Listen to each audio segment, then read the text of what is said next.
Conditional if का पहला portion जो कि हमने आपसे वादा किया था डाल चुके हैं, ठीक है।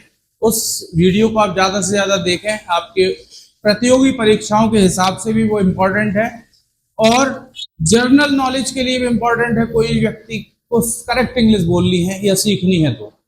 इसके अलावा आज हम लेकर के आए हैं कि प्रैक्टिकल वे में इसको ट्रांसलेट कैसे करते हैं, ओके, उसी चीज को सीखेंगे क्योंकि हमें एंट्री लेनी पड़ेगी। जब हम एंट्री लेंगे, जब थोड़ा सा टकराएंगे चीजों से, ज्यादा एक्टिविटीज में भाग लेंगे, तब हमें समझ में आएगा कंडीशनल का सही रूप। तो देखिए हमारे पास अभी है ओपन कंडीशनल। ओपन कंडीशनल जो हमने फर्स्ट चर्चा की थी, ठीक है, जिसमें ओपन कंडीशनल की चर्चा की थी हमने, सेमी क्लोज्ड की थी और क्लोज्ड की थी। तो सेमी क्लोज्ड और ओपन कंडीशनल, ये दो ऐसे कंडीशनल होते हैं जो प्रेजेंट की बात करते हैं। पहली चीज तो मतलब प्रेजेंट की कंडीशंस में होते हैं। दूसरी चीज क्या होता है कि ओपन कंडीशनल में कोई भी बात रियल होती है या हो सकती है, ये हम बताते हैं।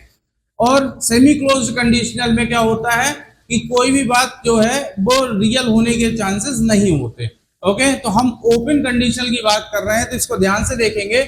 सबसे पहले open conditional if type 1, if plus simple present. Simple present का मतलब समझ जाना, वर्ब का फर्स्ट फॉर्म जरूरत पड़े तो एस या ईएस। ओके, सिंपल फ्यूचर का मतलब समझ जाना बेटा, विल प्लस वर्ब का फर्स्ट फॉर्म। ये चीज आपको दिमाग में रखनी है।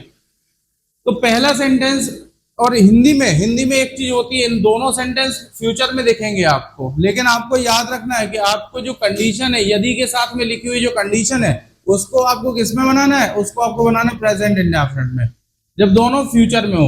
ओके, और दूसरे को आपको बनाना है फ्यूचर इंडेफिनिट में। ओके, अब पहली चीज ये समझ लीजिए कि इसमें होता क्या है। तो जो ये यदि के साथ में सेंटेंस लिखा हुआ है बेटा, ये कंडीशन है। क्या है? कंडीशन। कंडीशन का मतलब क्या होता है? शर्त। क्या होता है? शर्त। और ये तो के साथ में लिखा हुआ सेंटेंस है, ये रिजल्ट है। रिजल्ट का मतलब क्या होता है? परिणाम। ठीक है ना? क्या होता है? परिणाम। तो ये शर्त है और वो परिणाम है। ये मेन क्लॉज है, ये इसी का हमारा सबऑर्डिनेट क्लॉज है। ठीक है, अब बनाएंगे कैसे, ये चीज समझना है। तो सबसे पहले तो हमें इफ लिखना है। यदि अगर के लिए इफ का यूज होता है, तो हमने सबसे पहले ले लिया इफ। तुम के लिए क्या लेंगे बेटा? यू। मैं जैसा कि बता चुका हूं कि ऐसे ही एस वाली वर्ब जो होती है वो ही, शी, इट या नेम के साथ आती है। ठीक है, ये याद रखना है।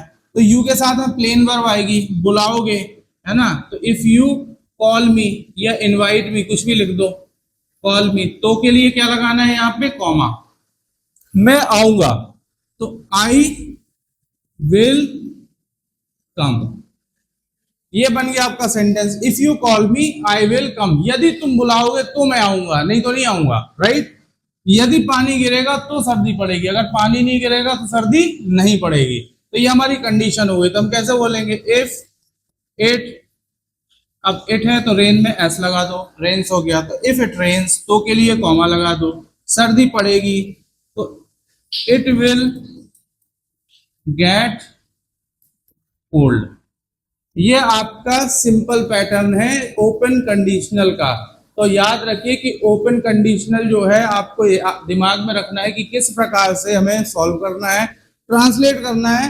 लेकिन ये प्रतियोगी परीक्षाओं के हिसाब से कैसे बनेगा, ये मैं आपको आगे एरर सिस्टम में सिखाऊंगा, जब हम एरर्स डिस्कस करेंगे। तो जिन बच्चों से अभी जो स्टार्टिंग है जिनकी प्रतियोगी परीक्षाओं की, उनको बड़े ध्यान से ये समझना है, उनको समझ में आएगा। नोट्स मेकिंग कीजिए, नोट्स बनाइए।